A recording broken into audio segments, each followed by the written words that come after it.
ಧರ್ಮಸ್ಥಳದ ಬಾಹುಬಲಿ ಬೆಟ್ಟದಲ್ಲಿ ಅಸ್ಥಿಗಾಗಿ ಶೋಧ ಕಾರ್ಯಾಚರಣೆ ಯಥಾಪ್ರಕಾರವಾಗಿ ಮುಂದುವರೆದಿದೆ. ಅನಾಮಿಕ ಗುರುತು ಮಾಡಿರುವಂತಹ ಈ ಹೊಸ ಜಾಗದಲ್ಲಿ ಕ್ರೈಮ್ ಸೀನ್ ಅನ್ನ ರೀಕ್ರಿಯೇಟ್ ಮಾಡಿ ಅಲ್ಲಿ ಉತ್ಖನನ ಪ್ರಕ್ರಿಯೆ ನಡೀತಾ ಇದೆ. ಅನಾಮಿಕ ಗುರುತು ಮಾಡಿದಂತಹ ಹೊಸ ಜಾಗದ ಉತ್ಖನನ ಪ್ರಕ್ರಿಯೆ ಪರದೆಯನ್ನ ಕಟ್ಟಲಾಗಿದೆ. ಎಸ್ಐಟಿ ಟೀಮ್ ಕಡೆಯಿಂದ ಇಲ್ಲಿಯವರೆಗೂ ನಡೆದಂತಹ ಪ್ರಕ್ರಿಯೆಗಳು ಯಥಾಪ್ರಕಾರವಾಗಿ ಮುಂದುವರಿತಾ ಇದೆ. ಅನಾಮಿಕ ತೋರಿಸಿದ ಜಾಗದಲ್ಲಿ ಸ್ವಚ್ಛ ಮಾಡಿ ಶೋಧ ಕಾರ್ಯಕ್ಕೆ ಮುಂದಾಗ್ತಿದೆ. ಭೂಮಿಯನ್ನ ಅಗೆಯೋದಕ್ಕೆ ಕಾರ್ಮಿಕರು ಕೂಡ ಶುರು ಮಾಡಿದ್ದಾರೆ. ಇಲ್ಲಿ ಕಾರ್ಮಿಕರ ಶ್ರಮದಿಂದಾನೇ ಭೂಮಿಯನ್ನ ತೋಡಲಾಗ್ತಾ ಇದೆ, ಗುಂಡಿಯನ್ನ ತೋಡಲಾಗ್ತಾ ಇದೆ.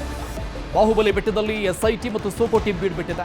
ಅನಾಮಿಕ ತೋರಿಸಿದಂತಹ ಸ್ಥಳವನ್ನ ಮಾರ್ಕಿಂಗ್ ಮಾಡಿ ಎಲ್ಲಿ ಅಗಿಬೇಕು ಅನ್ನುವಂಥದ್ದನ್ನ ಕಾರ್ಮಿಕರಿಗೆ ಎಸ್ಐಟಿ ಅಧಿಕಾರಿಗಳು ಸೂಚನೆ ಕೊಟ್ಟಿರು. ದೂರುದಾರನಿಂದ ಸ್ಥಳದಲ್ಲೇ ತನಿಖಾಧಿಕಾರಿ ಮಾಹಿತಿಯನ್ನು ಪಡೆದುಕೊಳ್ತಾ ಇದ್ದಾರೆ. ತನಿಖಾಧಿಕಾರಿ ಜಿತೇಂದ್ರ ಕುಮಾರ್ ದಯಾ ಮಾಹಿತಿ ಸಂಗ್ರಹಿಸಿರು. ಸ್ಪಾಟ್ ನಂಬರ್ 16ರಲ್ಲೂ ಕೂಡ ಸಾಕಷ್ಟು ಮಾರ್ಪಾಟು ಮಾಡಲಾಗಿದೆ. ಬಾಹುಬಲಿ ಬೆಟ್ಟಕ್ಕೆ ಹೋಗುವಂತ ರಸ್ತೆಯ ಅಗಲೀಕರಣ ಆಗಿದೆ. ಸ್ಥಳ ಗುರುತುವನ್ನ ಮಾಡಿದಂತ ಪ್ರದೇಶದಲ್ಲಿ ಮಣ್ಣು ಸುರಿದು ಎತ್ತರಿಸಲಾಗಿದೆ. ಅಂದ್ರೆ ಅಲ್ಲಿ ಹೂಳು ತುಂಬಿದಂತಹ ಪರಿಸ್ಥಿತಿ ಇದೆ. ಅಪಾರ ಪ್ರಮಾಣದಲ್ಲಿ ಮಣ್ಣನ್ನ ಬೇರೆ ಕಡೆಯಿಂದ ತಂದು ಹಾಕಿರುವಂಥದ್ದು. ಕಾರಣ ಬಾಹುಬಲಿ ಬೆಟ್ಟಕ್ಕೆ ಹೋಗುವಂತಹ ರಸ್ತೆಯ ಅಭಿವೃದ್ಧಿ, ರಸ್ತೆಯ ಅಗಲೀಕರಣ ಮಾಡಿದಂತಹ ಸಂದರ್ಭದಲ್ಲಿ ಈ ವ್ಯಕ್ತಿಯನ್ನು ಗುರುತು ಮಾಡಿರುವಂತಹ ಜಾಗ ಇದೆ, ಅಲ್ಲಿ ಅಪಾರ ಪ್ರಮಾಣದಲ್ಲಿ ಅದೇ ಸ್ಪಾಟ್ನಲ್ಲೇನೆ ರಸ್ತೆ ಅಗಲೀಕರಣ ಆಗಿರೋ ಹಿನ್ನೆಲೆಯಲ್ಲಿ ಅಲ್ಲಿ ಅಪಾರ ಪ್ರಮಾಣದ ಮಣ್ಣನ್ನ ತಂದು ಹಾಕಲಾಗಿದೆ. ಅಂದ್ರೆ ಅಲ್ಲಿ ಬಹುತೇಕ ಭೌಗೋಳಿಕ ಮಾರ್ಪಾಡಾಗಿದೆ ಅನ್ನುವಂಥದ್ದು ಈಗ ಬರ್ತಾ ಇರುವಂತ ಮಾಹಿತಿ. ಸೊ ಹಾಗಾಗಿ ಅಲ್ಲಿ ಯಾವ ಮಟ್ಟಿಗೆ ಅಗೆಯಲಾಗುತ್ತೆ, ಎಷ್ಟರ ಮಟ್ಟಿಗೆ ಡೆಪ್ತ್ ಅಲ್ಲಿ ಅಗೆಯಲಾಗುತ್ತೆ ಅನ್ನೋದು ಸದ್ಯಕ್ಕಿರುವಂತ ಪ್ರಶ್ನೆ. ಈ ಬಗ್ಗೆ ಇನ್ನಷ್ಟು ಡೀಟೇಲ್ಸ್ ಕೊಡ್ತಾರೆ ನಮ್ಮ ಪ್ರತಿನಿಧಿ ಮಂಜುನಾಥ್, ಲೈವ್ ನಲ್ಲಿ ಜಾಯ್ನ್ ಆಗ್ತಾ ಇದ್ದಾರೆ. ಮಂಜುನಾಥ್, ಇವತ್ತು 11ನೇ ದಿನದ ಕಾರ್ಯಾಚರಣೆ ಬಾಹುಬಲಿ ಬೆಟ್ಟದಲ್ಲಿ ನಡೀತಾ ಇರುವಂತಹ ಈ ಕಾರ್ಯಾಚರಣೆ, ಈ ಒಂದು ಪ್ರಕರಣದ ಭಾಗ 2 ಅಂದ್ರೂ ಕೂಡ ತಪ್ಪಾಗ್ಲಿಕ್ಕಿಲ್ಲ. ಯಾಕಂದ್ರೆ ಟೋಟಲ್ ಆಗಿ ಇಲ್ಲಿವರೆಗೂ ನಡೆದಂತಹ ಎಲ್ಲ ತನಿಖಾ ಪ್ರಕ್ರಿಯೆ ಒಮ್ಮಿದೊಮ್ಮಿಗೆ ಬೇರೆ ಸ್ಥಳಕ್ಕೆ ಶಿಫ್ಟ್ ಆಗಿರುವಂತಹ ಹಿನ್ನೆಲೆಯಲ್ಲಿ ಸೊ ಇದನ್ನ ಭಾಗ 2 ಅಂದ್ರೂ ಕೂಡ ತಪ್ಪಾಗ್ಲಿಕ್ಕಿಲ್ಲ. ಬಟ್ ಇಲ್ಲಿ ಕೂಡ ರಸ್ತೆ ಅಭಿವೃದ್ಧಿ ವಿಚಾರವಾಗಿ ಅಲ್ಲಿ ಅಗಲೀಕರಣ ಮಾಡುವಂತಹ ಸಂದರ್ಭದಲ್ಲಿ ಮಣ್ಣನ್ನು ತಂದು ಹಾಕಲಾಗಿದೆ ಅನ್ನುವಂಥದ್ದು. ಸೊ ಹಾಗಾಗಿ ಇಲ್ಲಿ ಕಷ್ಟ ಸಾಧ್ಯ ಅನ್ನುವಂಥ ರೀತಿಯಲ್ಲಿ ಕಂಡು ಬರ್ತಾ ಇದೆಯಾ? ಖಂಡಿತವಾಗ್ಲೂ ಅರುಣ್, ಬಾಹುಬಲಿ ಬೆಟ್ಟದಲ್ಲಿ ಸ್ಪಾಟ್ ನಂಬರ್ 16 ಅಂತೇಳಿ ಈಗಾಗಲೇ ದೂರುದಾರ ಅದನ್ನ ಗುರುತು ಮಾಡಿರುವಂತಹದ್ದು. ಆತ ಇವತ್ತು ಬೆಳಿಗ್ಗೆ ಮಧ್ಯಾಹ್ನದ ವೇಳೆಗೆ ಬರ್ತಾನೆ. ಬಂದಂತಹ ವೇಳೆಯಲ್ಲಿ ಏಕಾಏಕಿ ಆ ಸ್ಪಾಟ್ಗೆ ಹೋಗ್ತಾನೆ. ಅಲ್ಲಿ ನಾನು ಶವವನ್ನ ಹೂತಿಟ್ಟಿದ್ದೀನಿ ಅನ್ನುವಂತ ವಿಚಾರವನ್ನು ಕೂಡ ಅಷ್ಟೇ ಎಸ್ಐಟಿ ಅಧಿಕಾರಿಗಳಿಗೆ ಹೇಳ್ತಾನೆ. ಇಮಿಡಿಯೇಟ್ ಆಗಿ ಎಸ್ಐಟಿ ಅಧಿಕಾರಿಗಳು ಯಾವ ಜಾಗದಲ್ಲಿ ಆತ ಹೂತಿಟ್ಟಿದ್ದ ಪ್ರತಿಯೊಂದನ್ನು ಕೂಡ ಅಷ್ಟೇ ವಿಡಿಯೋ ಚಿತ್ರೀಕರಣವನ್ನು ಮಾಡ್ಕೊಳ್ತಾರೆ. ವಿಡಿಯೋ ಚಿತ್ರೀಕರಣ ಆದಂತಹ ಬಳಿಕ ಕ್ರೈಮ್ ಸೀನ್ ಅನ್ನ ಪ್ರೊಟೆಕ್ಟ್ ಮಾಡುವಂತ ಒಂದು ಕೆಲಸದ ಜೊತೆಗೆ ಸಂಪೂರ್ಣವಾಗಿ ಪೊಲೀಸರ ಭದ್ರತೆಯನ್ನು ಕೂಡ ಹಾಕ್ತಾರೆ. ಭದ್ರತೆ ಹಾಕಿದ್ದಾದಂತ ಬಳಿಕ ಕಳೆದ 1.5 ಗಂಟೆಯಿಂದಲೂ ಕೂಡ ಅಷ್ಟೇ ಅಲ್ಲಿ ಮಣ್ಣನ್ನ ಹಗಿಯುವಂತ ಒಂದು ಕೆಲಸವನ್ನು ಈಗಾಗಲೇ ಸಂಬಂಧಪಟ್ಟಂತ ಸಿಬ್ಬಂದಿಗಳಿಂದ ಮಾಡ್ತಾ ಇರುವಂತದ್ದು. ಖುದ್ದಾಗಿ ಜಿತೇಂದ್ರ ದಯಾಮ ಎಸ್ಪಿ ಅವರು ಕೂಡ ಈಗಾಗಲೇ ಸ್ಥಳದಲ್ಲಿ ಬೀಡುಬಿಟ್ಟಿದ್ದಾರೆ. ಎಸಿ ಅವರು ಕೂಡ ಈಗಾಗಲೇ ಘಟನಾ ಸ್ಥಳದಲ್ಲಿದ್ದಾರೆ. ಸಂಪೂರ್ಣವಾಗಿ ಮಣ್ಣನ್ನ ಹಗಿಯುವಂತ ಪ್ರಕ್ರಿಯೆ ಕೂಡ ಈಗಾಗಲೇ ಆರಂಭವಾಗಿದೆ. ಸಾಮಾನ್ಯವಾಗಿ ಇಷ್ಟು ದಿನ ಕೂಡ ಕೂಲಿ ಕಾರ್ಮಿಕರಿಂದ ಮಣ್ಣನ್ನ ಹಗಿಯುವಂತ ಒಂದು ಕೆಲಸ ಆಗ್ತಾ ಇತ್ತು. ಆದ್ರೆ ಇವಾಗ ಇಟಾಚಿಯ ಮುಖಾಂತರವಾಗಿ ಮಣ್ಣನ್ನ ಒಂದು ಮಟ್ಟಕ್ಕೆ ಹಗಿದಿದ್ದಾರೆ. ತದನಂತರ ಅಲ್ಲಿದ್ದಂತ ಕೂಲಿ ಕಾರ್ಮಿಕರಿಂದ ಮಣ್ಣನ್ನ ತೆಗೆದು ಹೊರಗಡೆ ಹಾಕುವಂತ ಒಂದು ಕೆಲಸವನ್ನು ಕೂಡ ಈಗಾಗಲೇ ಮಾಡ್ತಾ ಇರುವಂತದ್ದು. ಇನ್ನು ದೃಶ್ಯದಲ್ಲೂ ಕೂಡ ನೀವು ನೋಡ್ತಾ ಇರಬಹುದು, ಈಗಾಗಲೇ ಕಂಪ್ಲೀಟ್ ಆಗಿ ಯಾರೂ ಕೂಡ ಅಷ್ಟೇ ಆ ಒಂದು ಕ್ರೈಮ್ ಸ್ಪಾಟ್ಗೆ ಹೋಗದ ರೀತಿಯಲ್ಲಿ ಪರದೆಯನ್ನು ಕೂಡ ಈಗಾಗಲೇ ಕಟ್ಟಿದ್ದಾರೆ. ಪರದೆಯನ್ನ ಕಟ್ಟಿ ಪೊಲೀಸರ ಭದ್ರತೆಯನ್ನು ಕೂಡ ಹಾಕೊಂಡಿದ್ದಾರೆ.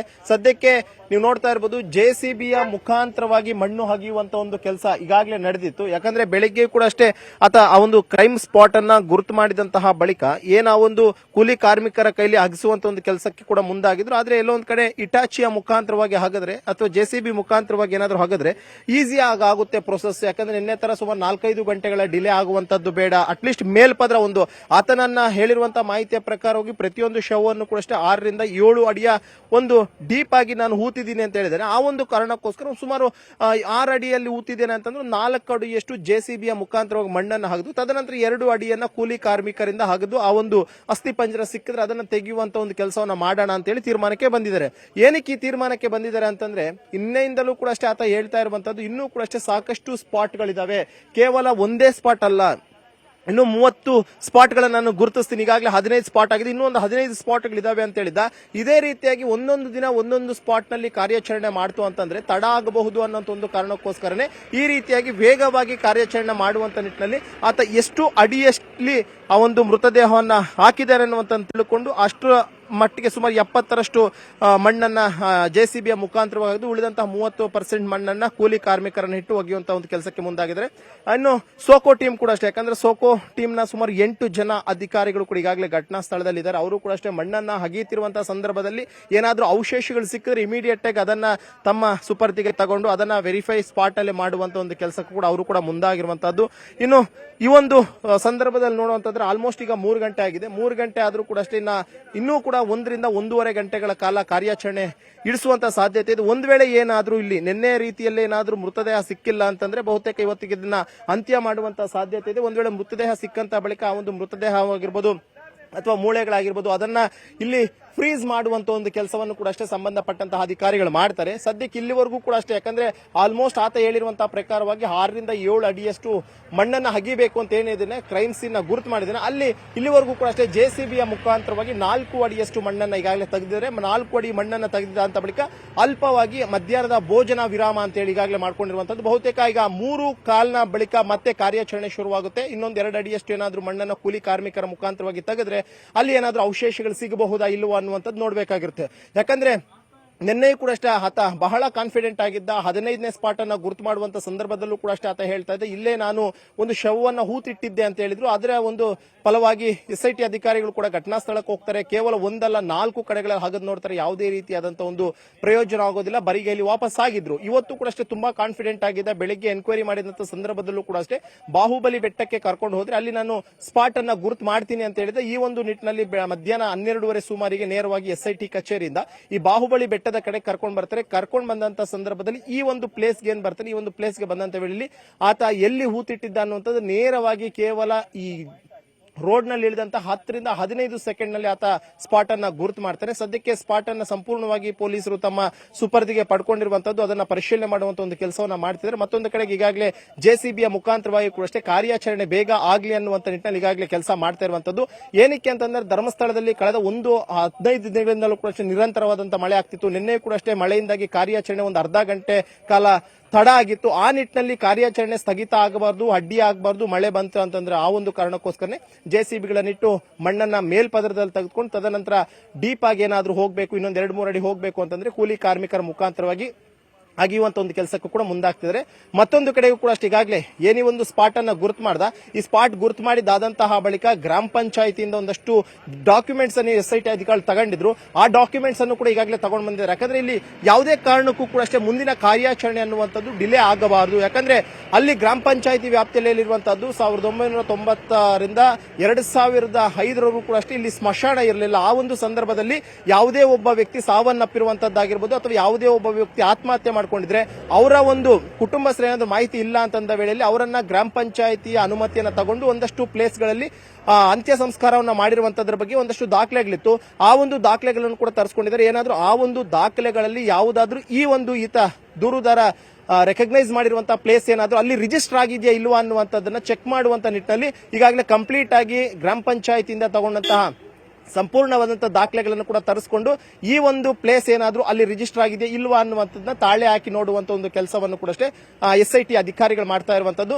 ಆಲ್ಮೋಸ್ಟ್ ಈಗ 1.5 ಗಂಟೆ ಆಯ್ತು ಇಲ್ಲಿಗೆ ಬಂದು. 1.5 ಗಂಟೆಯಿಂದಲೂ ಕೂಡ ನಿರಂತರವಾಗಿ ಮಣ್ಣನ್ನ ಹಗಿಯುವಂತ ಒಂದು ಕೆಲಸವನ್ನು ಮಾಡ್ತಿದ್ರೆ ಇಲ್ಲಿ ಯಾವುದಕ್ಕೂ ಕೂಡ ಅಷ್ಟೇ ಹಾತ್ರ ಬೀಳಕ್ ಹೋಗ್ತಾ ಇಲ್ಲ. ಯಾಕಂದ್ರೆ JCBಯ ಮುಖಾಂತರವಾಗಿ ಮಣ್ಣನ್ನೇನಾದ್ರೂ ಫಾಸ್ಟ್ ಆಗಿ ಆಗದಂತಹ ವೇಳೆಯಲ್ಲಿ ಅಲ್ಲೇನಾದ್ರೂ ಅಸ್ಥಿ ಪಂಜರ ಇತ್ತು ಅಂತಂದ್ರೆ ಡ್ಯಾಮೇಜ್ ಆಗಬಹುದು.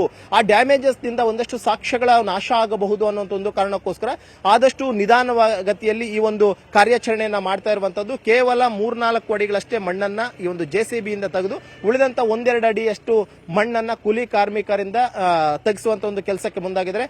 ಆಲ್ಮೋಸ್ಟ್ 1.5 ಗಂಟೆ ಆಯ್ತು. ಇನ್ನೇನೊಂದು 1 ರಿಂದ 1.5 ಗಂಟೆಯಲ್ಲಿ ಇಲ್ಲಿ ನಿಜಕ್ಕೂ ಕೂಡ ಅಷ್ಟೇ ಅನಾಮಿಕ ವ್ಯಕ್ತಿ ಹೇಳಿದಂತೆ ಆತ ಮೃತದೇಹವನ್ನ ಶವವನ್ನ ಹೂತಾಕಿದ್ನ ಅಥವಾ ಇಲ್ಲೇನಾದ್ರೂ ಅವಶೇಷಗಳು ಸಿಗುತ್ತಾ ಇಲ್ವಾ ಅನ್ನುವಂಥದ್ದು ಕ್ಲಿಯರ್ ಕಟ್ ಆಗಿ ಗೊತ್ತಾಗುತ್ತೆ. ಅರುಣ್, ಮಂಜು, ಈಗ 1 ರಿಂದ 15ನೇ ಸ್ಪಾಟ್ಗಳೇನಿದೆ ಅದು ಗುರುತು ಮಾಡಿರುವಂಥದ್ದು ಸ್ವಲ್ಪ ಕಷ್ಟದ ರೀತಿ ಅಂತ ಕಾಣಿಸ್ತಾ ಇದೆ. ಯಾಕಂದ್ರೆ ಆತ ಮರ್ತಿರಬಹುದು. ಆ ಜಾಗದ ಸನ್ನಿವೇಶಗಳು ಆ ರೀತಿಯಾಗಿತ್ತು. ಗಿಡ ಗಂಟಿಗಳ ಮಧ್ಯೆ, ಕಾಡಿನ ಮಧ್ಯದಲ್ಲಿ ಅದನ್ನ ಫೈಂಡ್ ಔಟ್ ಮಾಡೋದು ಕಷ್ಟ ಆಗಿರಬಹುದು. I don't know. ಬಟ್ ಈ ಒಂದು ಜಾಗ ನೀವು ಆಗ್ಲೇ ಹೇಳ್ತಾ ಇದ್ರಿ 15 ಸೆಕೆಂಡ್ನಲ್ಲೇ ಆತ ಹೋಗಿ ಇಲ್ಲೇ ಹೋಗ್ತಿದ್ದೀನಿ ಅಂತ ಕಾನ್ಫಿಡೆಂಟ್ ಆಗಿ ಹೇಳ್ದ ಅಂತ. ಸೊ ಇದು ರಸ್ತೆಯ ಪಕ್ಕದಲ್ಲೇ ಇರೋದ್ರಿಂದ, ಸ್ಪಾಟ್ ನಂಬರ್ 16 ರಸ್ತೆಯ ಪಕ್ಕದಲ್ಲೇ ಇರೋದ್ರಿಂದ ಅವನು ತುಂಬಾ ಎಕ್ಸಾಕ್ಟ್ ಆಗಿ ಹೇಳ್ತಾ ಇದ್ದಾನೆ ಅಂತ ಕಾಣಿಸುತ್ತಾ. ಆಮೇಲೆ ಅಲ್ಲಿನ ಭೌಗೋಳಿಕ ಲಕ್ಷಣ ಯಾವ ರೀತಿ ಆಗಿದೆ, ಆಗಿಂದಕ್ಕೂ ಈಗಿಂದಕ್ಕೂ ಅಂದ್ರೆ ನೆರೆ ಬಂದು ಅಲ್ಲಿ ಹೋಗಿರಬಹುದಾ, ಮಣ್ಣೇನಾದ್ರೂ ಕೊಚ್ಕೊಂಡು ಹೋಗುವಂತ ಸಾಧ್ಯತೆ ಏನಾದ್ರೂ ಇದೆಯಾ, ಅತಿ ಹೆಚ್ಚಿನ ಮಣ್ಣನ್ನ ಈಗ ತಂದು ಸುರಿಯಲಾಗಿದೆ, ಹಾಗಾದ್ರೆ ಅಲ್ಲಿ ಒಳಗೆ ಇನ್ ಕೇಸ್ ಆತ ಹೇಳಿದಂಗೆ ಸಿಗಬಹುದು ಅಂತ ಅನ್ಸುತ್ತಾ? ಖಂಡಿತವಾಗ್ಲೂ ಅರುಣ್, ಯಾಕಂದ್ರೆ ಈ ಕಳೆದ 15 ಸ್ಪಾಟ್ಗಳನ್ನ ಆತ ರೆಕಗ್ನೈಸ್ ಮಾಡಿದಂತ ಸಂದರ್ಭದಲ್ಲಿ ಒಂದಷ್ಟು ಗೊಂದಲಗಳು ಸೃಷ್ಟಿಯಾಗಿತ್ತು. ಯಾಕಂದ್ರೆ ಕಾಡಿನ ಒಳಭಾಗದಲ್ಲಿ ಒಂದಷ್ಟು ಪ್ಲೇಸ್ ಗಳನ್ನ ಆತ ಗುರುತಿಸಿದ್ದ. ನಿನ್ನೆಯೂ ಕೂಡ ಅಷ್ಟೇ 15ನೇ ಪ್ಲೇಸ್ ಅನ್ನ ಗುರುತು ಮಾಡೋಕೆ ಆತನನ್ನ ಕರ್ಕೊಂಡೋದಂತಹ ವೇಳೆಯಲ್ಲಿ ಒಂದು ಕಾಡಿನ ಭಾಗಕ್ಕೆ ಹೋಗ್ಬೇಕಾಗಿತ್ತು. ಒಂದು ಕಾಡಿನ ಒಳಭಾಗದಲ್ಲಿ ಆತನು ಕೂಡ ಅಷ್ಟೇ ಒಂದಷ್ಟು ಟೈಮ್ ತಗೊಂಡ. ಯಾಕಂದ್ರೆ ಏಕಾಏಕಿ ಒಂದು ಪ್ಲೇಸ್ ನಲ್ಲಿ ಹೂತಾಕಿದೆ ಅಂತಂದ್ರೆ ಅದು ನಿನ್ನೆ ಮೊನ್ನೆ ಆಗಿದ್ರೆ ಬಹುತೇಕ ಹೇಳ್ಬೋದಾಗಿತ್ತು. ಆದ್ರೆ ಸುಮಾರು 20-30 ವರ್ಷಗಳ ಹಿಂದೆಯಿಂದಲೂ ಕೂಡ ಅಷ್ಟೇ ಒಂದಷ್ಟು ಶವಗಳನ್ನ ಹೂತಿದ್ದಂತಹ ಕಾರಣಕ್ಕೋಸ್ಕರ ಸ್ಪೆಸಿಫಿಕ್ ಆಗಿ ಯಾವ ಒಂದು ಪ್ಲೇಸ್ ಅನ್ನುವಂಥದ್ದು ಆತನು ಕೂಡ ಅಷ್ಟೇ ಬಹುತೇಕ ಮರ್ತಿರಲೂಬಹುದು ಅಥವಾ ಆತನಿಗೆ ಅಲ್ಲಿನ ನೆನಪಿ ಆಗದೇನೂ ಇರಬಹುದು. ಈ ಒಂದು ಕಾರಣಕ್ಕೋಸ್ಕರ 15ನೇ ಪ್ಲೇಸ್ ಅಲ್ಲಿ ಗುರುತು ಮಾಡುವಂತಹ ಸಂದರ್ಭದಲ್ಲಿ ಒಂದಷ್ಟು ಗೊಂದಲ ಕೂಡ ಶುರುವಾಯಿತು. ಜೊತೆಗೆ ಆತನು ಕೂಡ ಅಷ್ಟೇ ಒಂದಷ್ಟು ಟೈಮ್ ತಗೊಂಡ, ಒಂದು 20 ನಿಮಿಷಗಳ ಕಾಲ ಯೋಚನೆ ಮಾಡ್ದ. ಇಲ್ಲಿ ಇರಬಹುದು ಅಂತ ಹೇಳ್ದ, ಆ ಒಂದು ಪ್ಲೇಸ್ ಅನ್ನು ಅಗೆಯೋಕೆ ಶುರು ಮಾಡ್ತಾರೆ. ಇಲ್ಲ ಬಹುಶಃ ಇಲ್ಲಿರಬಹುದು ಅಂತ ಹೇಳ್ದ. ಈ ರೀತಿಯಾಗಿ ಒಟ್ಟು 4 ಪ್ಲೇಸ್ ಗಳನ್ನ ನಿನ್ನೆ ಆತ ಗುರುತಿಸಿದ. ಆ 4 ಪ್ಲೇಸ್ ಗಳನ್ನು ಕೂಡ ಅಗೆಯುವಂತಹ ವೇಳೆಗೆ ಸಂಜೆ ಆಯಿತು. ಆದ್ರೆ 4 ಪ್ಲೇಸ್ ಗಳಲ್ಲಿ ಏನು ಕೂಡ ಸಿಕ್ಕಿರಲಿಲ್ಲ. ಇದೇ ಒಂದು ಕಾರಣಕ್ಕೋಸ್ಕರ ಇವತ್ತು ಆತನ ತೀವ್ರ ವಿಚಾರಣೆ ಕೂಡ ಒಳಪಡಿಸಿದ್ರು. ಯಾಕಂದ್ರೆ ನಿನ್ನೆ ಆದಂತಹ ರೀತಿಯಲ್ಲಿ ಸಮಸ್ಯೆ ಆಗಬಾರದು ಅನ್ನುವಂತ ಒಂದು ಕಾರಣಕ್ಕೋಸ್ಕರನೇ ಇವತ್ತು SIT ಕಚೇರಿಯಲ್ಲಿ ಸುಮಾರು 2-2.5 ಗಂಟೆಗಳ ಕಾಲ ಆತನನ್ನ ಎನ್ಕ್ವೈರಿ ಮಾಡ್ತಾರೆ. ಎನ್ಕ್ವೈರಿ ಮಾಡಿದಂತ ಸಂದರ್ಭದಲ್ಲಿ ಆತ ಒಂದು ಲೊಕೇಶನ್ ಹೇಳ್ತಾನೆ, ಬಾಹುಬಲಿ ಬೆಟ್ಟ ಅಂತ ಹೇಳ್ಬಿಟ್ಟು. ಆ ಒಂದು ಬಾಹುಬಲಿ ಬೆಟ್ಟದಲ್ಲಿ ಎಲ್ಲಿ ಅಂದಾಗ ಆತ ಯಾವುದೇ ಕಾರಣಕ್ಕೂ ಕೂಡ ಅಷ್ಟೇ SIT ಕಚೇರಿಯಲ್ಲಿ ಲೊಕೇಶನ್ ಹೇಳಲಿಲ್ಲ. ಬದಲಾಗಿ ನನ್ನನ್ನ ನಾನು ಹೇಳ್ತೀನಿ, ಬಾಹುಬಲಿ ಬೆಟ್ಟದ ಕಡೆ ನೀವು ಕರ್ಕೊಂಡೋಗಿ, ಬಾಹುಬಲಿ ಬೆಟ್ಟದಿಂದ ರತ್ನಗಿರಿ ಕಡೆಗೆ ನಾವೇನಾದ್ರು ಕರ್ಕೊಂಡು ಹೋದ್ರು ಅಂತಂದ್ರೆ ನಾನು ಅಲ್ಲಿ ಲೊಕೇಶನ್ ಅನ್ನ ತೋರಿಸ್ತೀನಿ, ನಾನು ಎಕ್ಸಾಕ್ಟ್ ಆಗಿ ಅಲ್ಲಿ ಒಂದು ಮೃತದೇಹವನ್ನ ಊತಿಟ್ಟಿದ್ದೀನಿ ಅಂತ ಹೇಳ್ತಾನೆ. ಈ ಒಂದು ಕಾರಣಕ್ಕೋಸ್ಕರ ಏನಿದು ಕಾಣ್ತಾ ಇದೆ, ಇದು ಧರ್ಮಸ್ಥಳದ ಎಂಟ್ರೆನ್ಸ್ ನಿಂದ ಬರುವಂತ ಒಂದು ರಸ್ತೆ. ಆಲ್ಮೋಸ್ಟ್ ಧರ್ಮಸ್ಥಳದ ಎಂಟ್ರೆನ್ಸ್ ನಿಂದ 1 ಕಿಲೋಮೀಟರ್ ಇರಬಹುದು ಅಷ್ಟೇ. ಇಲ್ಲಿಗೆ ಬಂದಂತಹ ವೇಳೆಯಲ್ಲಿ ನೇರವಾಗಿ ಈ ಒಂದು ಟರ್ನಿಂಗ್ ನಲ್ಲಿ ಆತ ನಿಲ್ಸೋದಕ್ಕೆ ಕೂಡ ಸೂಚನೆಯನ್ನು ಕೊಡ್ತಾನೆ. ಏನೋ ಒಂದು KSRP ವ್ಯಾನ್ ನಿಂತಿದೆ, ಅದೇ ಒಂದು ಭಾಗದಲ್ಲಿ ಆತ ನಿಲ್ಸೋಕ್ ಹೇಳ್ತಾನೆ. ನಿಲ್ಸೋಕ್ ಹೇಳಿದಂತಹ ಬಲಿ 15 ನಿಮಿಷದಲ್ಲಿ ಆತ ಇನ್ನೊಂದೇನು ಅಂತಂದ್ರೆ ಆತ ತೋರಿಸಿದಂತ ತಕ್ಷಣ ಇಮಿಡಿಯೇಟ್ ಆಗಿ ವಿಡಿಯೋ ರೆಕಾರ್ಡ್ ಅನ್ನ ಮಾಡ್ಕೊಳ್ತಾರೆ. ಬದಲಾಗಿ ಇಮಿಡಿಯೇಟ್ ಆಗಿ ಟೇಪ್ ಅನ್ನ ತಗೊಂಡು ಕ್ರೈಮ್ ಸೀನ್ ಎಲ್ಲೆಲ್ಲಿ ಏನನ್ನೋದ್ರ ಬಗ್ಗೆ ಇದು ಮಾಡ್ತಾರೆ. ಇನ್ನೊಂದು ಆ ದೃಶ್ಯದಲ್ಲಿ ನಮ್ಮ ಕ್ಯಾಮ್ರಾಮ್ಯಾನ್ ವಿಶ್ವನಾಥ್ ಒಂದು ಝೂಮ್ ಮಾಡ್ತಿದಾರಲ್ಲ, ಅದು ಒಣಗಿದಂತಹ ಮರ ಏನಿತ್ತು, ಆ ಒಂದು ಮರವನ್ನ ಆತ ಐಡೆಂಟಿಫೈ ಮಾಡಿಕೊಂಡು ಈ ಮರದ ಕೆಳಭಾಗದಲ್ಲಿ ನಾನು ಹೂತಿಟ್ಟಿದ್ದೀನಿ ಅಂತ ಹೇಳಿದ್ದೇನೆ. ಸದ್ಯಕ್ಕೆ ಆ ಒಂದು ಒಣಗಿದ ಮರದ ಕೆಳಭಾಗದ ಕ್ರೈಮ್ ಸೀನ್ ಇದೆ. ಆ ಒಂದು ಕ್ರೈಮ್ ಸೀನ್ ಅನ್ನ ಈಗಾಗಲೇ ತಮ್ಮ ಸುಪರ್ದಿಗೆ ಪಡ್ಕೊಂಡಿದ್ದು ಸುಮಾರು 1.5 ಗಂಟೆಗಳ ಕಾಲ ಕಾರ್ಯಾಚರಣೆ ಆಗಿತ್ತು. ಊಟದ ವಿರಾಮ ಸುಮಾರು. ಥ್ಯಾಂಕ್ ಯು ಮಂಜುನಾಥ್, ಎಲ್ಲ ಡೀಟೇಲ್ಸ್ಗೆ thank you so much. August 16ರಂದು ಧರ್ಮಸ್ಥಳ ಉಳಿಸಿ ಅಭಿಯಾನ, ಯಲಹಂಕ ಶಾಸಕ SR ವಿಶ್ವನಾಥ್ ಅವರಿಂದ ಇಂಥದ್ದೊಂದು ಘೋಷಣೆಯನ್ನ ಮಾಡಲಾಗಿದೆ. ಅಭಿಯಾನದ ಘೋಷಣೆ, ಧರ್ಮಸ್ಥಳ ಉಳಿಸಿ ಅನ್ನುವಂತಹ ಅಭಿಯಾನಕ್ಕೆ ಬಿಜೆಪಿ ಶಾಸಕ SR ವಿಶ್ವನಾಥ್ ಘೋಷಣೆ ಮಾಡಿದ್ದಾರೆ, ಆಯೋಜನೆ ಮಾಡಿದ್ದಾರೆ. ಬಿಜೆಪಿ ಶಾಸಕ 16ನೇ ತಾರೀಕು ರ್ಯಾಲಿಯನ್ನ ಮಾಡುವುದಕ್ಕೆ, ಈ ಅಭಿಯಾನವನ್ನ ನಡೆಸೋದಕ್ಕೆ, ಅಭಿಯಾನಕ್ಕೆ ಚಾಲನೆಯನ್ನ ಕೊಡಲಿದ್ದಾರೆ SR ವಿಶ್ವನಾಥ್. 200ಕ್ಕೂ ಹೆಚ್ಚು ಕಾರ್ಗಳ ಮೂಲಕವಾಗಿ ಧರ್ಮಸ್ಥಳಕ್ಕೆ ರ್ಯಾಲಿಯನ್ನ ಹಮ್ಮಿಕೊಳ್ಳಲಾಗುತ್ತೆ. ಧರ್ಮಸ್ಥಳ ಉಳಿಸಿ ಘೋಷವಾಕ್ಯದೊಂದಿಗೆ ಈ ರ್ಯಾಲಿಯನ್ನು ನಡೆಸೋದಕ್ಕೆ ಚಿಂತನೆ ನಡೆದಿದೆ, ನಿರ್ಧಾರ ಕೂಡ ಆಗಿದೆ. 16ನೇ ತಾರೀಕು ಮಾಡುವುದಕ್ಕೆ ಬಿಜೆಪಿ ಶಾಸಕ SR ವಿಶ್ವನಾಥ್ ಘೋಷಣೆ ಮಾಡಿರೋದು. ನಾನು ಯಾರು ತಪ್ಪು ಮಾಡೋರೋ, ಈಗೇನು SIT ತನಿಖೆ ಆಗ್ತಾ ಇದೆಯೋ ಅದಕ್ಕೆ ನಮ್ಮದೇನು ವಿರೋಧ ಇಲ್ಲ. ಇವತ್ತು SIT ಆಲ್ರೆಡಿ ಗುಂಡಿಗಳನ್ನ ನಾವು ನೀರು ತೋರಿಸೋರೆ. ಒಂದು ಕಡೆ ಎಲ್ಲೋ ಸಿಕ್ತು, ಅದು ನೋಡಿದ್ರೆ ಯಾರೋ ಪುರುಷಂದು ಅಂತ ಹೇಳಿ ಬಂತು. ಈ ಥರ ಸುಳ್ಳು ಎಲ್ಲ ಕೂಡ ಮಾಡಿ ಅಪಪ್ರಚಾರ ಮಾಡಿ ನಮ್ಮ ಹಿಂದೂಗಳ ಭಾವನೆಗಳಿಗೆ ಧಕ್ಕೆ ತರ್ತಾ ಇರೋದ್ರಿಂದ ನಾವು ಯಲಹಂಕ ವಿಧಾನಸಭಾ ಕ್ಷೇತ್ರದಲ್ಲಿ ಸುಮಾರು 200 ಕಾರುಗಳಲ್ಲಿ ನಾವು ಧರ್ಮಸ್ಥಳದ ಜೊತೆಯಲ್ಲಿ ನಾವು ಇದ್ದೀವಿ ಅಂತಕ್ಕಂಥ ಸ್ಲೋಗನನ್ನು ಹಾಕ್ಕೊಂಡು ಕೇಸರಿ ಧ್ವಜವನ್ನು ಕಟ್ಕೊಂಡು ನಾವು 16ನೇ ತಾರೀಕು ಧರ್ಮಸ್ಥಳಕ್ಕೆ ಹೋಗಿ ಅಲ್ಲಿ ದೇವರ ದರ್ಶನ ಮಾಡಿಕೊಂಡು ಅಲ್ಲಿ ನಾವು ಅಲ್ಲಿಂದ ಮುಗಿಸ್ಕೊಂಡು ಮಾರನೇ ದಿನ ನಾವು ವಾಪಸ್ಸನ್ನು ಬರ್ತಾ ಇದ್ದೀವಿ. ಇದು ಆದಮೇಲೆ ಇಡೀ ಎಲ್ಲ ಕ್ಷೇತ್ರದಲ್ಲೂ ಕೂಡ ಇದೇ ರೀತಿ ಜನಜಾಗೃತಿಯನ್ನು ಮಾಡ್ತಾರೆ. ಸೊ ಧರ್ಮಸ್ಥಳದ ಜೊತೆಯಲ್ಲಿ ನಾವು ಇದ್ದೀವಿ ಅಂತಕ್ಕಂಥ ಒಂದು ಅಭಿಯಾನವನ್ನು ನಾವು ನಮ್ಮ ಕ್ಷೇತ್ರದಿಂದ ಪ್ರಾರಂಭ ಮಾಡ್ತಾ ಇದ್ದೀವಿ. ಮತಗಳವು ಬಗ್ಗೆ ರಾಹುಲ್ ಹೇಳಿಕೆಯ ಅಸಲಿಯತ್ತು ಏನು? ಮಹದೇವಪುರದಲ್ಲಿ ನ್ಯೂಸ್ 18 ಮೆಗಾ ರಿಯಾಲಿಟಿ ಚೆಕ್ ಮಾಡೋದಕ್ಕೆ ಮುಂದಾಗಿದೆ. ಮತಗಳವು ಬಗ್ಗೆ ಗಂಭೀರ ಆರೋಪವನ್ನ ಮಾಡಿದ್ರು ರಾಹುಲ್ ಗಾಂಧಿ. ಅದರ ಅಸಲಿಯತ್ತೇನು ಅನ್ನುವಂತಹ ಬೆನ್ನು ಬಿದ್ದಂತ ನ್ಯೂಸ್ 18 ಮೆಗಾ ರಿಯಾಲಿಟಿ ಚೆಕ್ ನಡೆಸಿದೆ. ಬಲ್ಕ್ ವೋಟರ್ಸ್ ಬಗ್ಗೆ ಗಂಭೀರ ಆರೋಪವನ್ನ ಮಾಡಿದ್ರು ಕಾಂಗ್ರೆಸ್ ನಾಯಕ ರಾಹುಲ್ ಗಾಂಧಿ. ಮನೆ ನಂಬರ್ 0 ಇದೆ ಅಂತ ರಾಹುಲ್ ಸಾಕ್ಷಿಯನ್ನು ಕೂಡ ಬಿಡುಗಡೆ ಮಾಡಿದ್ರು. ಸುದ್ದಿಗೋಷ್ಠಿಯಲ್ಲಿ ಒಂದಿಷ್ಟು ದಾಖಲೆ ನಂಬರ್ಸ್ಗಳನ್ನ ಇಟ್ಕೊಂಡು ಮಾತನಾಡಿದ್ರು. ಮತದಾರರು ನಕಲಿಯೋ ಅಸಲಿಯೋ ಅನ್ನುವಂತಹ ಪರಿಶೀಲನೆ ನಡೆದಿದೆ. ಬೆಂಗಳೂರಲ್ಲಿ ಮತಕಳವು ಆರೋಪ ಪ್ರಕರಣಕ್ಕೆ ಸಂಬಂಧಪಟ್ಟಂಗೆ ಬೆಳ್ಳಂದೂರು ವಾರ್ಡ್ನಲ್ಲಿ ಬಲ್ಕ್ ವೋಟರ್ಸ್ ಆರೋಪ. ರಾಹುಲ್ ಗಾಂಧಿ ಆರೋಪಕ್ಕೆ ಮನೆ ಮಾಲೀಕರು ತಿರುಗೇಟನ್ನು ಕೊಟ್ಟಿದ್ದಾರೆ. ಬೆಳ್ಳಂದೂರು ವಾರ್ಡ್ನಲ್ಲಿ ಬಲ್ಕ್ ವೋಟರ್ಸ್ ಸಂಬಂಧಪಟ್ಟಂಗೆ ಅಂಕಿ ಸಂಖ್ಯೆಗಳನ್ನಿಟ್ಟು ಗಂಭೀರ ಆರೋಪವನ್ನು ಮಾಡಿದ್ರು. ಇದಕ್ಕೆ ಮನೆ ಮಾಲೀಕರು ತಿರುಗೇಟನ್ನು ಕೊಟ್ಟಿದ್ದಾರೆ. ರಾಹುಲ್ ಗಾಂಧಿಯವರ ಆರೋಪಕ್ಕೆ ರಾಹುಲ್ ಗಾಂಧಿಗೆ ಯಾರೋ ಮಿಸ್ಗೈಡ್ ಮಾಡಿದ್ದಾರೆ. ಇಲ್ಲಿ 35 ಮನೆಗಳಿವೆ, ನಕಲಿ ಮತದಾರರು ಇಲ್ಲ, ಒಂದೊಂದು ಕೋಣೆಯಲ್ಲಿ 2-3 ಜನರಿರ್ತಾರೆ. ಈ ರೀತಿಯಾಗಿ ರಾಹುಲ್ ಗಾಂಧಿಯವರ ಆ ಗಂಭೀರ ಆರೋಪಕ್ಕೆ ಜನರೇ ತಿರುಗೇಟನ್ನು ಕೊಟ್ಟಿರೋದು. ಇಲ್ಲಿ ಬರುವವರು ಬಹುತೇಕರು ಕಾರ್ಮಿಕರಾಗಿದ್ದಾರೆ, 1 ವರ್ಷ ಇರ್ತಾರೆ, ಹಾಗೆ ಬೇರೆ ಕಡೆ ಹೋಗ್ತಾರೆ. ಸುಳ್ಳು ಆರೋಪಗಳನ್ನು ಯಾರು ಮಾಡಬಾರದು. ಈ ರೀತಿಯಾಗಿ ರಾಹುಲ್ ಗಾಂಧಿಯವರ ಆರೋಪಕ್ಕೆ ತಿರುಗೇಟನ್ನು ಕೊಟ್ಟಿದ್ದಾರೆ. ಅದಕ್ಕೆ ಒಂದು ರೀತಿ ಉತ್ತರ ಅನ್ನುವಂಥ ರೀತಿಯಲ್ಲಿ ಈ ಎಲ್ಲ ಡೀಟೇಲ್ಸ್ ಅನ್ನು ಕೊಟ್ಟಿರೋದು. ಬೆಳ್ಳಂದೂರು ವಾರ್ಡ್ನಲ್ಲಿ ಬಲ್ಕ್ ವೋಟರ್ಸ್ ಗಂಭೀರ ಆರೋಪವನ್ನ ಮಾಡಿದರು ರಾಹುಲ್ ಗಾಂಧಿ. ಇವಾಗ ನಮ್ಮ ಪ್ರತಿನಿಧಿ ಕಾರ್ತಿಕ್ ಪ್ರತ್ಯಕ್ಷ ವರದಿ ಕೊಟ್ಟಿದ್ದಾರೆ ನೋಡಿ.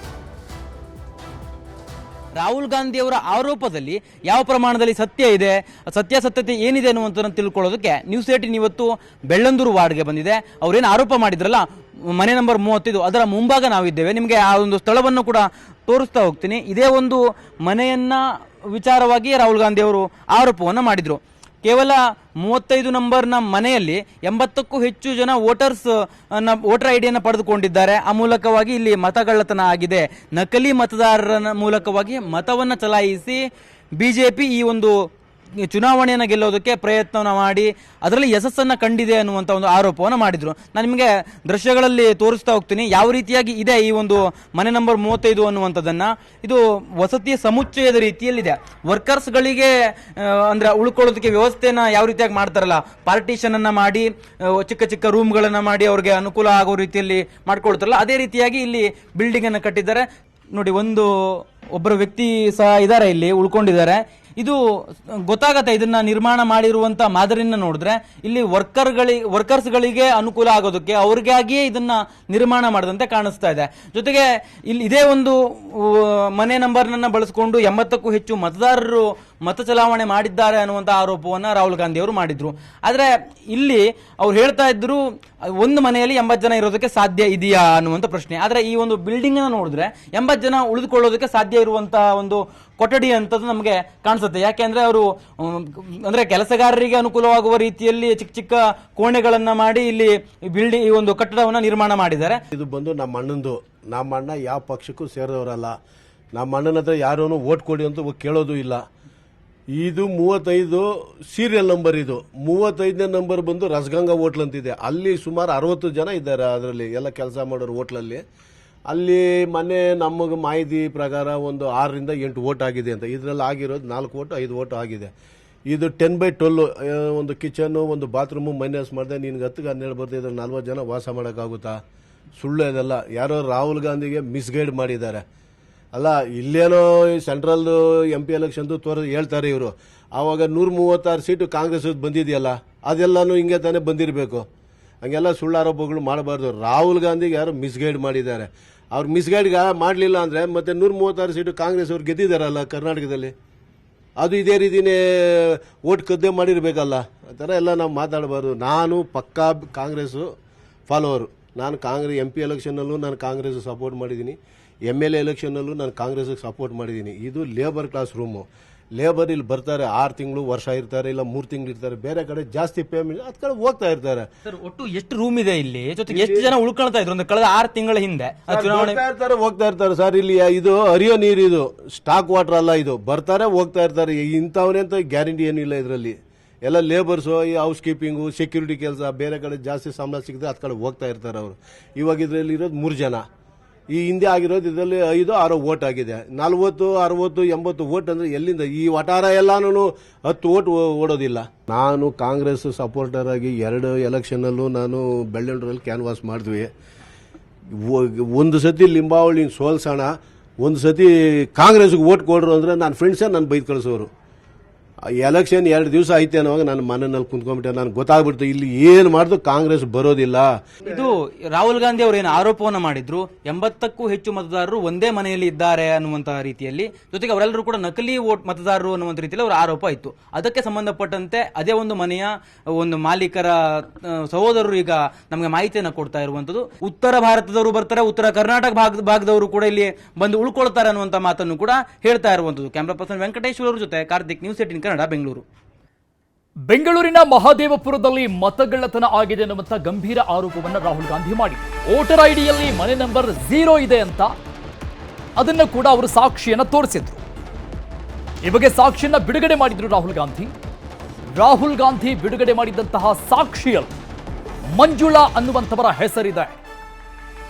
ಈ ಅಸಲಿಯತ್ತನ್ನ ಪರಿಶೀಲನೆ ಮಾಡಲಾಯಿತು. ನ್ಯೂಸ್ 18ಗೆ ಮಾಹಿತಿಯನ್ನು ಕೊಟ್ಟಿದ್ದಾರೆ.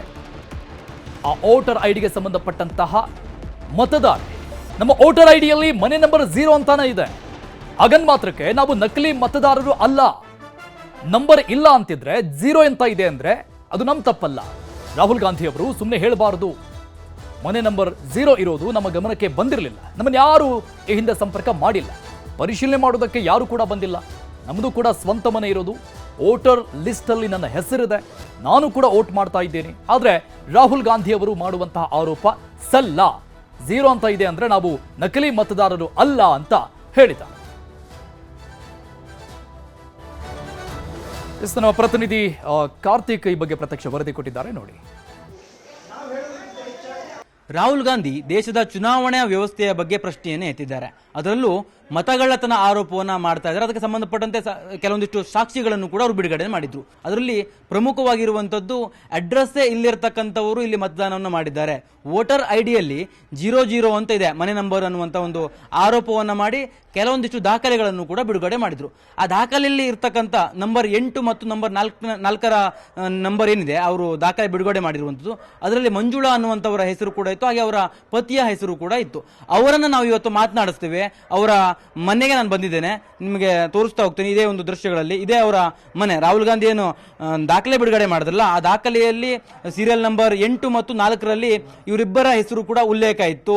ಇವರಿಬ್ಬರು ಕೂಡ ಅಡ್ರೆಸ್ ಅಲ್ಲಿ, ಅವರ ಎಪಿಕ್ ಕಾರ್ಡ್ ಅಡ್ರೆಸ್ ಅಲ್ಲಿ 00 ಅಂತ ನಮೂದಾಗಿದೆ. ಹಾಗಾಗಿ ಇವರೆಲ್ಲರೂ ಕೂಡ ಹೇಗೆ ವೋಟ್ ಮಾಡಿದ್ರು, ಅಸ್ತಿತ್ವದಲ್ಲೇ ಇಲ್ಲದೆ ಇರತಕ್ಕಂಥವರಿಂದ ವೋಟನ್ನು ಮಾಡುವ ಮೂಲಕವಾಗಿ ಚುನಾವಣಾ ವ್ಯವಸ್ಥೆಯಲ್ಲಿ ಇವರು ಮತಗಳ್ಳತನ ಮಾಡಿದ್ದಾರೆ ಅನ್ನುವಂಥ ಆರೋಪವನ್ನು ಮಾಡಿದ್ರು. ಅವ್ರನ್ನ ಮಾತನಾಡಿಸ್ತಾ ಹೋಗ್ತೀನಿ. ಮೇಡಮ್, ರಾಹುಲ್ ಗಾಂಧಿ ಅವರು ಮೊನ್ನೆ ಒಂದು ಆರೋಪವನ್ನು ಮಾಡಿದ್ರು, ಒಂದಿಷ್ಟು ದಾಖಲೆಗಳನ್ನು ಬಿಡುಗಡೆ ಮಾಡಿದ್ರು. ಆ ದಾಖಲೆಗಳಲ್ಲಿ ತಮ್ಮ ಹೆಸರು ಕೂಡ ಇದೆ, ತಮ್ಮ ಎಪಿಕ್ ಕಾರ್ಡ್ನಲ್ಲಿ ಮನೆ ನಂಬರ್ 000 ಎಂದು ನಮೂದಾಗಿದೆ ಅನ್ನುವಂಥದ್ದು ಆರೋಪ ಅವ್ರದ್ದು. ಇಲ್ಲ ಸರ್, ಅದು ಸುಳ್ಳು ಆರೋಪ. ಯಾಕಂದ್ರೆ ನೋಡ್ಕೊಂಡು ಯಾವುದೋ ನಮ್ 0 ಬಂದ ತಕ್ಷಣ ನಾವು ಇಲ್ವೇ ಇಲ್ಲ ಅನ್ನೋದು ಸುಳ್ಳು ಆರೋಪ. ಯಾಕಂದ್ರೆ ಇದೀವಿ ಆ ಡಾಕ್ಯುಮೆಂಟ್ಸ್ ಅಲ್ಲಿ ಏನಾಗಿದೆ, ನಾವು ಅಧಿಕಾರಿಗಳು ಒಂದು ಅಡ್ರೆಸ್ ಏನೋ ಎಂಟ್ರಿ ಮಾಡೋ ಟೈಮಲ್ಲಿ, ಏನೋ ಟೈಪಿಂಗ್ ಮಾಡೋ ಟೈಮಲ್ಲಿ 0 ಅಂತ ಹಾಕಿದ್ದಾರೆ. ನಮ್ದು ಮನೆ ನಂಬರ್ ಇದೆ, ನಾವು ಡಾಕ್ಯುಮೆಂಟ್ಸ್ ಎಲ್ಲ ಸಬ್ಮಿಟ್ ಮಾಡಿದೀವಿ. ಮನೆ ಕಟ್ಟೋ ಟೈಮಲ್ಲಿ ಇಲ್ಲೇ ಇರ್ಬೋದು, ಮನೆ ಕಟ್ಟಾದ್ಮೇಲೆ ನಮ್ಗೆ ನಂಬರ್ ಕೊಟ್ಟಿದ್ದಾರೆ, ನಾವು ಡಾಕ್ಯುಮೆಂಟ್ಸ್ ಅಲ್ಲಿ ಸಬ್ಮಿಟ್ ಮಾಡಿದೀವಿ. ನಾವು 10-15 ವರ್ಷದಿಂದ ನಾವು ವೋಟ್ ಮಾಡ್ತಾ ಇದೀವಿ. ನಮ್ಮ ಯಜಮಾನ್ರ ತಂದೆ ತಾತನ ಕಾಲದಿಂದ ಅವ್ರು ಇಲ್ಲೇ ಇದ್ದಾರೆ. ಅವಾಗಿಂದನೂ ಅವ್ರು ವೋಟರ್ಸ್ ಇಲ್ಲೇ ಇದ್ದಾರೆ. ನಮ್ಮ ಅತ್ತೆದಿದೆ, ನಮ್ಮ ಮಾವಂದಿದೆ, ಎಲ್ಲರದು ಇದೆ ವೋಟರ್ಸ್, ಎಲ್ಲರೂ ಮಾಡಿದ್ದಾರೆ. ಸರ್, ಇವಾಗ ನಾವು ಮದುವೆಗೆ ಬಂದಾಗಿಂದನೂ ಇಲ್ಲೇ ವೋಟ್ ಮಾಡ್ತಾ ಇದ್ದೀವಿ. ಇವಾಗ ಬಂದ್ರೆ ಈ ಥರ ನ್ಯೂಸ್ ಕ್ರಿಯೇಟ್ ಮಾಡಿದ್ದಾರೆ. ಯಾಕೆ ಅಂತ ನನಗೂ ಗೊತ್ತಿಲ್ಲ. ಮಿಸ್ಟೇಕ್ ಎಲ್ಲಿಂದ ಆಗಿದೆ ಅಂತ ಗೊತ್ತಿಲ್ಲ. ಅಂದರೆ ಟೈಪಿಂಗ್ ಮಿಸ್ಟೇಕ್. ಏನಂದರೆ ಅವರು ಇಲ್ಲಿ ಅಧಿಕಾರಿಗಳು ಏನು ಮಾಡಿದಾರೋ ಅದು ಮಿಸ್ಟೇಕ್, ನಮ್ದಲ್ಲ ಮಿಸ್ಟೇಕ್. ಈಗ ನಮಗೆ ಒಂದು ಫೇಕ್ ಐಡಿ ಹೆಂಗೆ, ಫೇಕ್ ಐಡಿ ಹೆಂಗಾಗ್ಬಿಡುತ್ತೆ? ಫೇಕ್ ಐಡಿಯಲ್ಲಿ ನಾವೆಲ್ಲ ಇಲ್ವಾ? ಇಲ್ಲಿ ಮನೆ ಇದೆ, ಮಠ ಇದೆ, ಎಲ್ಲನೂ ಇದೆ. ಈಗ ಬಂದಿದ್ದೀರಾ ಆಲ್ರೆಡಿ, ಮನೆ ನೋಡಿದಿರಾ, ಮನುಷ್ಯರು ಎದುರುಗಡೆ ನಿಂತಿದ್ದೀವಿ. ಫೇಕ್ ಐಡಿ ಅಂದರೆ ಹೆಂಗೆ, ಏನು ಪ್ರೂಫ್ ಇದೆ ಫೇಕ್ ಐಡಿ ಅನ್ನೋದಕ್ಕೆ? 0 ನಂಬರ್ ಬಂದ ತಕ್ಷಣ ನಾವು ಫೇಕ್ ಐಡಿ ಹೆಂಗಾಗ್ಬಿಡ್ತೀವಿ? ಅಧಿಕಾರಿಗಳು ಮಿಸ್ಟೇಕ್ ಅದು, ಅವ್ರನ್ನ ಪ್ರಶ್ನೆ ಮಾಡಿ. ನಮ್ಮನ್ನ ಫೇಕ್ ಐಡಿ ಅಂದ್ರೆ ಏನು? ತಮ್ಮ ಎಪಿಕ್ ಕಾರ್ಡ್ ಅಲ್ಲಿ ಮನೆ ನಂಬರ್ ಏನಂತ ಇದಾಗಿದ್ರೆ 0 ಅಂತಾನೆ ಇವಾಗ ತೋರಿಸ್ತಿರೋದು ನಮಗೆ ಗೊತ್ತಾಗ್ತಿದೆ. 00 ಆದ್ರೆ ನಮ್ಮ ಮನೆ ನಂಬರ್ 85 ಇದೆ, ಮನೆ ನಂಬರ್ ಇದೆ, ಅದರಲ್ಲಿ 0 ಅಂತ ತೋರಿಸ್ತಿದೆ. ಅದು ಹೇಗೆ ಅಂತ ನನಗೂ ಗೊತ್ತಿಲ್ಲ. ಯಾರು ಮಿಸ್ಟೇಕ್ ಮಾಡಿದಾರೋ ಅದು ನನಗೂ ಗೊತ್ತಿಲ್ಲ. ಇಲ್ಲ, ರಾಹುಲ್ ಗಾಂಧಿ ಅವರು ಇನ್ನೊಂದು ಕಡೆ ಹೇಳ್ತಾರೆ, ತಮ್ಮ ತಂಡ 6 ತಿಂಗಳ ಕಾಲ ರಿಸರ್ಚ್ ಅನ್ನ ಮಾಡಿದೆ, ರಿಸರ್ಚ್ ಅನ್ನ ಮಾಡಿ ಮಾಹಿತಿನ ಕಲೆ ಹಾಕಿದ್ದೀವಿ ಅಂತ ಹೇಳ್ತಾರೆ. ತಮ್ಮ ಎಪಿಕ್ ಕಾರ್ಡ್ ಅನ್ನ ಅವರು ಅವರ ಸಾಕ್ಷ್ಯದಲ್ಲಿ ಪ್ರದರ್ಶನವನ್ನು ಕೂಡ ಮಾಡ್ತಾರೆ. ಹಾಗಾದ್ರೆ ಅವರು ಅವರ ತಂಡದವರು ಯಾರಾದ್ರೂ ಬಂದು ನಿಮ್ಮನ್ನ ಮಾತನಾಡಿಸುವಂತ ಕೆಲಸ ಮಾಡಿದ್ರ, ಅಥವಾ ತಮ್ಮ ಮನೆಗೆ ವಿಸಿಟ್ ಅನ್ನು ಕೊಡುವಂತ ಕೆಲಸ ಏನಾದ್ರು ಮಾಡಿದ್ರಾ? ಇಲ್ಲ, ಈಗ ನಿನ್ನೆಯಿಂದ ಹಬ್ಬದಿಂದ ನಿನ್ನೆಯಿಂದ ಬಂದು ಈ ನ್ಯೂಸ್ ಯಾವಾಗ ಬಂತು ಅವಾಗಿಂದ ಬರ್ತಿದ್ದಾರೆ. ಹೌದಾ, ಇಬ್ರು ಬಂದು ನ್ಯೂಸ್ ತಗೊಂಡು ಹೋದ್ರು. ಅವ್ರಿಗೂ ಅದನ್ನೇ ಹೇಳಿದೀನಿ, ಕಣ್ಮುಂದೆ ಪ್ರೂಫ್ ಇದೆ. ಮಂಜುಳಾ ನಂದೆ ಮಂಜುಳಾ ಅಂತ ಮುನಿಯಪ್ಪ ಅಂತ ಸೀರಿಯಲ್ ನಂಬರ್ 8. ಹೌದು. ಈ ತರ ಏನ್ ಮಾಡಿದಾರೆ ನಮ್ಗೆ ಗೊತ್ತಾಗ್ತಿಲ್ಲ ಸರ್ ವೋಟರ್ ಐಡಿ ತೋರಿಸಿ ತಮ್ಮದು ಏನಂತ ಇದೆ, ಮನೆ ನಂಬರ್ ಏನಂತ ಇದೆ ಅದರಲ್ಲಿ? 00 ಅಂತ ಇದೆ. ರಾಹುಲ್ ಗಾಂಧಿ ಅವರು ತಮ್ಮನ್ನ ನಕಲಿ ವೋಟರ್ಸ್ ಮತಗಳತನ ಮಾಡಿದಂತವ್ರು ಅಂತ ಹೇಳ್ತಾ ಇದ್ದಾರೆ, ಆರೋಪ ಮಾಡ್ತಾರೆ. ಏನ್ ಹೇಳ್ತೀರಾ ಅವ್ರಿಗೆ? ನಮ್ಗೇನು ಗೊತ್ತು ಈ ತರ ಬರ್ತದೆ ಅಂತ ಗೊತ್ತಿಲ್ಲಲ್ಲ ನಮ್ಗೆ. ಎಷ್ಟು ಬಾರಿ ಇಲ್ಲಿ ವೋಟ್ ಮಾಡಿದ್ರಿ ತಾವು ಈ ಕ್ಷೇತ್ರದಲ್ಲಿ? ಈ ಕ್ಷೇತ್ರದಲ್ಲಿ ಅವಲ್ಲಿ ಒಂದು ಮೂರು ಸತಿ ಏನಾಗಿದೆ ಸರ್ ಅಷ್ಟೇ. ರಾಹುಲ್ ಗಾಂಧಿ ಅವರೇನು ಆರೋಪ ಮಾಡಿದ್ರು, ಆರೋಪ ಸುಳ್ಳು ಅನ್ನುವಂಥದ್ದನ್ನು ಕೂಡ ಅವರು ಬಹಿರಂಗಪಡಿಸ್ತಾ ಇರ್ತಕ್ಕಂಥದ್ದು. ಕ್ಯಾಮ್ರಾ ಪರ್ಸನ್ ವೆಂಕಟೇಶ್ವರ ಜೊತೆ ಕಾರ್ತಿಕ್, ನ್ಯೂಸ್ 18 ಕನ್ನಡ, ಬೆಂಗಳೂರು.